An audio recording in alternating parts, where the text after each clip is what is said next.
ఎందుకంటే మేము అధికారంలో రాకముందు అధికారం కోల్పోవటానికి కూడా ప్రధాన కారణమైనటువంటి నారాసుర రక్త చరిత్ర అని ఒక పెద్ద బ్యానర్ ఐటమ్ వేసి మీ చేతిలో గొడ్డలో కత్తో పెట్టారుగా అప్పుడు.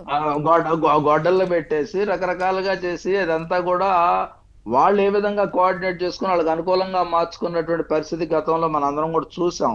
ఆ పరిస్థితుల్లో నుంచి మాకు తెలియదు, మాకు సంబంధం లేదు, సంబంధం లేని దానిలో అది కుటుంబ అంతఃపుర హత్యగానే మేము మొదట్లో కూడా ముందు నుంచి మొత్తుకుంటున్నటువంటి పరిస్థితి.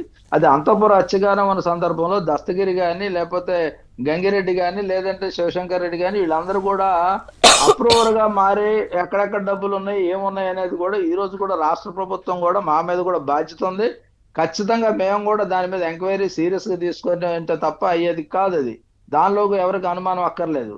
ఈ పరిస్థితుల్లో మనం మాట్లాడాల్సింది ఈ జాప్యం జరిగిన జాప్యం ఏదో జరిగిపోయింది. ఇప్పటికైనా సరే విచారణకి సహకరించాల్సిన వాళ్ళని, ఎందుకంటే ఆ రోజు ఏఎస్పీ ఆ విచారణ అధికారులను అడ్డుకున్నాడు, సిబిఐ ఎవరు తీసుకెళ్లకుండా ఆపాడు. ఆ ఎస్పీ ఎవరో కూడా ఈ రోజు కేసు పెట్టాల్సినటువంటి 354(3) పెట్టాలి, పెట్టేసి డ్యూటీ అబ్స్ట్రక్షన్ చేసుకోవాలి. చేసుకొని చట్టాన్ని కాపాడవలసినటువంటి ప్రజాస్వామ్యంలో చట్టాన్ని కాపాడవలసినటువంటి వ్యవస్థలు రాజకీయ వ్యవస్థలు తొత్తుగా మారినందువల్ల సామాన్య ప్రజలకు న్యాయం జరగట్లేదని ప్రజలందరూ కూడా భావిస్తా ఉన్నటువంటి పరిస్థితుల్లో ఈ రోజు ఒకటే మనం చేస్తా ఉన్నాం. స్పెషల్ గా టేకప్ చేస్తారా? ఇప్పుడు మీరే అన్నారు ఏమండి అప్పుడు మా ప్రభుత్వం కోల్పోవడానికి కారణమైంది ఈ రోజు ఇలా, కానీ మీరు ప్రభుత్వం వచ్చిన తర్వాత కొన్ని కేసెస్ ని చాలా సీరియస్ గా మానిటర్ చేసి ఇప్పుడు జత్వాని దగ్గర నుంచి బిగిన్ చేస్తే ఇప్పుడు అసెంబ్లీలో నిన్న చాలా ఇష్యూస్ వరుస పెట్టి మాట్లాడుతున్నారు. మరి దీన్ని ఎక్కడ మాట్లాడలేదే, టేకప్ చేయలేదే? సునీత వచ్చి కలుస్తుంది మమ్మల్ని.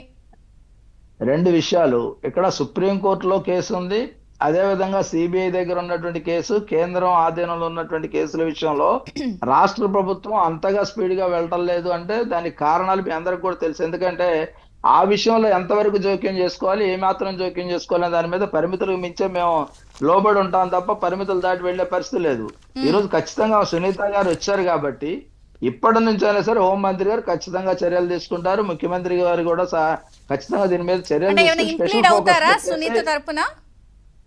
అది తప్పకుండా అమ్మా స్పెషల్ కేసు కింద తీసుకోవడం జరుగుద్ది. దాన్ని ఏ విధంగా చేయాలి, ప్రజల్లో ఉన్న అనుమానాలు ఏ విధంగా పోగొట్టాలి, నిజమైనటువంటి దోషులు ఎవరైతే ఉన్నారో ఆ దోషులను ఏ విధంగా శిక్షించాలి. ఈ రోజు అప్రూవర్ గా మారిపోయి పలానోడు చేశాడు రా బాబు అని గూగుల్ టేక్అవుట్ ద్వారా కానీ ఆ గొడ్డలు ఎక్కడ కొన్నారో కానీ ఎక్కడ పూడ్చిపెట్టారో కానీ ఇవన్నీ కూడా చెప్పడమే కాకుండా అరెస్ట్ చేయడానికి వస్తే స్వయంగా నిందితుడిని అరెస్ట్ చేయడానికి వస్తే ఆపినటువంటి పరిస్థితి చూస్తా ఉంటే ఇది ఖచ్చితంగా ప్రజాస్వామ్యాన్ని చేటు. ప్రజాస్వామ్యం బలవంతుల చేతుల్లోనో రాజకీయ నాయకుల చేతుల్లోనో ఉంది, సామాన్యుడి చేతుల్లో లేదనే అపోహ ఉండే పరిస్థితి కానీ వాస్తవం అనే పరిస్థితి నుంచి బయటపడేసి ప్రజాస్వామ్యం బతికుంది, ప్రజాస్వామ్యాన్ని రక్షించడానికి మేము అందరం ఉన్నామని కేంద్రం కానీ రాష్ట్ర ప్రభుత్వం కానీ సుప్రీంకోర్టు కానీ మీడియా కానీ, ఎందుకంటే 4 ఎస్టేట్లు దీనిలో ఉంది, ఎగ్జిక్యూటివ్ ఉంది, లా ఉంది, అదే విధంగా ఆ రోజు ఉన్నటువంటి రాజకీయాలతో ఉంది, అన్ని ఇన్వాల్వ్ అయినటువంటి పరిస్థితుల్లో బంధ విముక్తులైనటువంటి వ్యవస్థలో ఈ రోజు ఉన్నాం. ఖచ్చితంగా దీని మీద మేము చర్యలు తీసుకోవాలి. ఖచ్చితంగా నిజమైన దోషులను అరెస్ట్ చేసి, నిజమైన దోషులు ఎవరూ లేరు, అవినాష్ రెడ్డి సునీత గారితో ఎప్పుడు చెప్పించుకుంటారు మీరు? అమ్మ ఇప్పుడు మనకి నేను ఇందాక నుంచి మీకు అదే చెప్తా ఉన్నా, కేంద్రంలో ఉన్నటువంటి వ్యవస్థలో చేతుల్లో ఉన్నటువంటి అంశం. నిన్న ఆమె వచ్చి చెప్పిన కేసులో ఆమె ఏ విషయాలు మాట్లాడారనేది ఖచ్చితంగా దేనికి పరిమితమయ్యారు, అవినాష్ రెడ్డి గారి అరెస్ట్ గురించి పరిమితమయ్యారా, లేదంటే సుప్రీంకోర్టులో వాళ్ళని ఇంప్లీట్ చేసి రామ్ సింగ్ ని వీళ్ళందరినీ చేసినటువంటి దానిలో ఉన్నారా అనేది ఖచ్చితంగా చూడాలి. చూసిన తర్వాత అప్పుడు మాట్లాడాలి తప్ప ఇప్పుడు ఆమె ఇచ్చినటువంటి అప్పీల్ ఏముంది, అప్పీల్ ఏ విధంగా తీసుకోవాలి, దేనికి పరిమితం అవ్వాలనే దాని మీద ఖచ్చితంగా మేము ఏదైతే చూసిన తర్వాత ఖచ్చితంగా ఏ విధంగా ఇంప్లీడ్ అవ్వాలనేది మేము చర్యలు తీసుకోవడం జరుగుతుంది. దీనిలో ఎవరికి అనుమానం అక్కర్లేదు. ఎందుకంటే నేరస్తుడిగా మమ్మల్ని నిరూపించినటువంటి నేరారోపణ చేసినటువంటి వ్యక్తులు మేము ఏ విధంగా దాన్ని మేము కాదు అనేది ప్రజలకు అందరూ తెలిసింది.